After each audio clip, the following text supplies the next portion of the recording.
I was born in Michigan, and I grew up in Central California. I came down to San Diego to attend the University of San Diego. I walked into a coffee shop and he was sitting there, and tall, dark, handsome guy with this big smile. Instantly, I knew I was going to marry him. I proposed at the National Comedy Theater. It was a very fun way to start our life together. 7 months after that, we were married, and 9 months after that, he was diagnosed with cancer.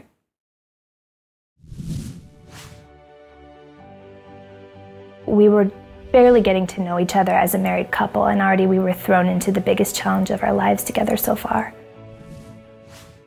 Right after I had received the diagnosis and told her that I had bone cancer, and she immediately started crying, which was the first time that I started crying and really realized what was going to happen.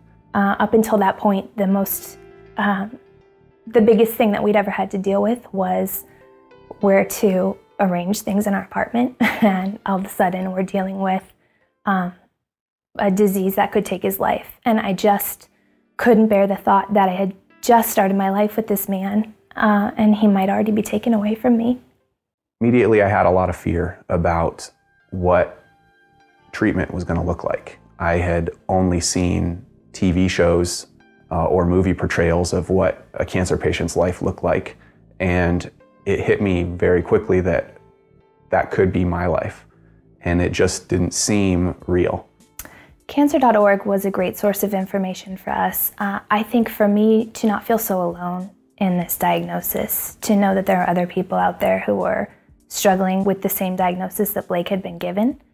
I had 6 different kind of chemo drugs over the course of the 1.5 years that I was treated, and so every time I would go to Cancer.org and try to figure out, what should I expect from this? What is a normal response? We had a wealth of information at our fingertips to be able to look through, to digest at our own pace rather than in a doctor's office. The cancer journey really taught me the importance of community, whether it's family or friends or people at a church or work who have a heart to help you. And the American Cancer Society is a great tool to be able to be involved in people's lives in a time of need.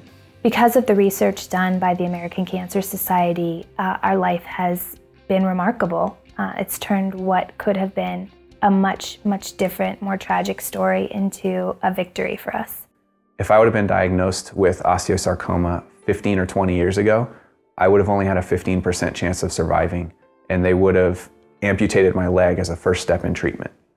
Today, people who are diagnosed with my type of cancer have a 70% chance of survival, and amputation is considered a last resort, and limbs can often be saved like mine was. Everyone who's watching this video knows someone who has had cancer and has seen that person fight.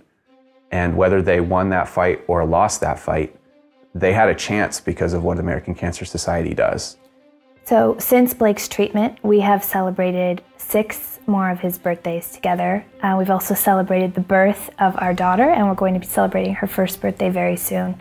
I owe a debt of gratitude to anyone who's involved with the American Cancer Society, because it's people that I don't know who gave the money to a researcher that I don't know, who came up with a cure for my disease that saved my life. I'm here because of those people, and my daughter is here because of those people. To everyone involved with the American Cancer Society, I just want to say from the bottom of my heart, thank you. Thank you.